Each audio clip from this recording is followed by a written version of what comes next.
తమ ఇన్వెస్టర్లకు ఎలాంటి అన్యాయం జరగదని త్వరలోనే అందరికీ న్యాయం చేస్తామని Heera groups CEO doctor Nowhera Shaikh తెలిపారు. బంజారా హిల్స్లోని హీరా గ్రూప్స్ కార్పొరేట్ కార్యాలయంలో సుప్రీంకోర్టు న్యాయవాది వరప్రసాద్తో కలిసి ఆమె మీడియా సమావేశంలో మాట్లాడారు.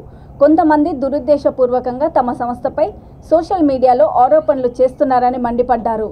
గత 20 ఏళ్లుగా ఎంతో నమ్మకంతో తాము వ్యాపారం చేస్తున్నామని, కానీ 2018లో తాను మహిళల కోసం మహిళా ఎంపవర్మెంట్ పార్టీని స్థాపించిన తర్వాతే తనపై అక్రమ కేసులు నమోదయ్యాయని వాపోయారు.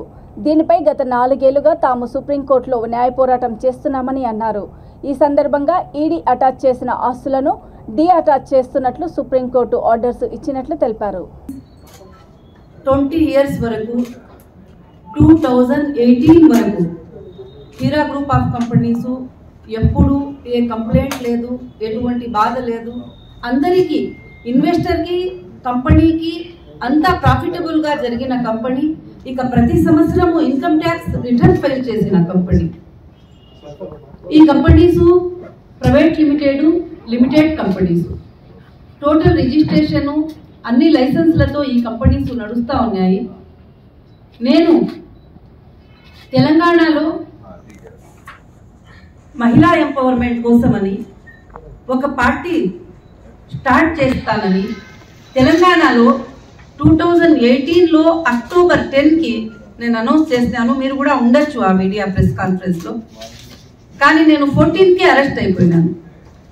ఒక 2 లక్షల కేసు, 1 లక్ష కేసు, 50,000 కేసు అట్లా వేసి 29 టైం అరెస్ట్ చేసి ఇల్లీగల్గా అన్ని జాగాల్లో తిప్పించినారు. కానీ నేను ఇల్లీగల్గా అని చెప్పను, హైకోర్టే చెప్పింది ఇల్లీగల్ ఎఫ్ఐఆర్స్ అంతా ఇల్లీగల్స్ అని చెప్పి తెలంగాణ హైకోర్టు ఆర్డర్ 2019లో ఇచ్చినారన్నమాట. ఆ తర్వాత మనం సుప్రీంకోర్టుని ఆశ్రయించినాము. సుప్రీంకోర్టులో మా పిటిషన్లో సుప్రీంకోర్టులో ఏమని పిటిషన్ వేసినామంటే, నేను కంపెనీస్ నడుస్తున్నాను, ఏ డబ్బులు వచ్చినాయో అవి బ్యాంక్ ద్వారా కంపెనీ అకౌంట్లో వచ్చినాయి. కానీ ఇది క్రిమినలిజం ఎక్కడైతుంది? ఇది ఏదన్నా చెక్ చేసేదిగా ఉంటే కూడా ఒకే ఏజెన్సీ SFIO చెక్ చేయాలా, కానీ ప్రతి ఏజెన్సీ ఇన్వాల్వ్ అయ్యి ఇట్లా కంపెనీస్కి డ్యామేజ్ చేస్తే కంపెనీ వాళ్ళు కంపెనీస్ని ఎట్లా నడిపించాలా?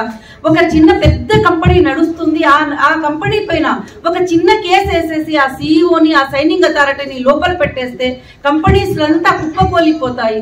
అట్లని చెప్పి సుప్రీంకోర్టులో ఒక బ్రీఫ్ పిటిషన్ మనం దాఖలు చేసినాము.